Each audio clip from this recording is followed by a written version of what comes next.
अस्सलामुअलैकुम, मेरा नाम मुस्तफ़ा गौरी है। लास्ट टाइम हम लोगों ने ISBN और मॉड्यूल लेवल पढ़ा कि वो क्या चीजें होती है। अब उसके बाद हमारे पास नेक्स्ट डिटेक्शन है, वो है automatic repeat request which is ARQ। Simple सी चीज होती है ऑटोमेटिक रिपीट रिक्वेस्ट में। क्या करते हैं कि ऑटोमेटिक रिपीट रिक्वेस्ट बेसिकली एक आपकी एक आप जो सेंड करते हो, सेंडर अगर जो सेंड कर रहा है डेटा, वो उसके पास जाएगा।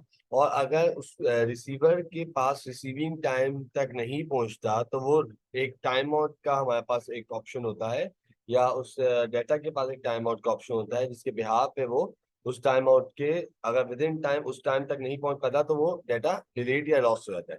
हम इसको एक दफा पढ़ भी लेते हैं कि we have already considered parity check and echo check and method to verify that the data has been arrived as destination unchanged. The automatic repeat request is the third way used to check data. For data automation, this method can be best be summarized as follows. Number one, ARQ use positive and negative acknowledgement. इसके अंदर हमारे पास and time out आया था, जिससे हमारे पास कोई भी time, suppose करें आपके एग्जांपल्स के तौर पे मैसेज, अगर छोटे फोन अगर कभी यूज किए हो तो उसके अंदर मैसेज आता है, कभी हम जल्दी खोल देते हैं तो वापस दोबारा मैसेज के पास लोड होकर दोबारा से हमें रिसीव होता है जो पूरा मैसेज होता है। The receiving device receives an error detection code as part of the data transmission. It is used to detect whether the data receiving data contain any transmission error.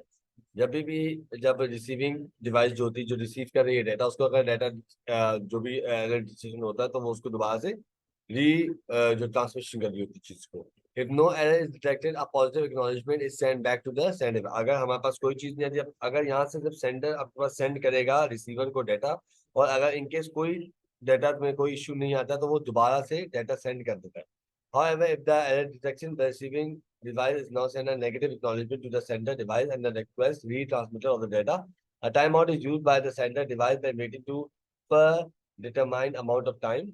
And if no acknowledgement of any type has been received by the sender device within this limited time, it automatically resend the data until a positive acknowledgement received. हो क्या रहा है ARQ के अंदर, एक जो है sender ने डाटा सेंड किया और उसके साथ एक टाइम आउट लिया। उस टाइम आउट का वेट करेगा कि अगर विद इन टाइम रिसीवर को डाटा रिसीव नहीं होता होता तो डाटा लॉस हो जाता है, या वो रीसेंड करेगा हमारा सेंडर।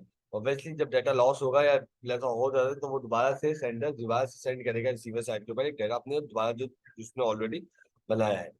प्लस इसके अंदर ये है कि आगे positive and negative acknowledgement. Positive acknowledgement क्या है कि जब रिसीवर को डाटा रिसीव हो जाएगा तो वो एक पॉजिटिव एक्नॉलेजमेंट भेज देगा सेंडर को कि हाँ मुझे मैसेज रिसीव हो चुका है। और अगर इनके डाटा रिसीव नहीं होता तो वो नेगेटिव इम्पैक्ट भेजेगा कि मुझे डाटा रिसीव नहीं हुआ है, या इनकेस लॉस की फॉर्म में मुझे रिसीव हुआ। इसलिए इन दी एंड अगर आप पढ़ें तो लिखा हुआ है ARQ is often use by mobile phone network to guarantee data integrity. हम अक्सर तो हम चेकिंग कर रहे होते हैं, डाटा रिसीव और सेंड होता है, हम लोग फेसबुक यूज करते हैं, डाटा पे कॉलिंग करते हैं। तो जब हम कॉल करते हैं तो वो बेसिकली टावर के साथ कनेक्टेड होता है, जिसके बिहाफ पे वो इन एंड आउट दोनों रिसीविंग और सेंडिंग पे काम कर रहा होता है।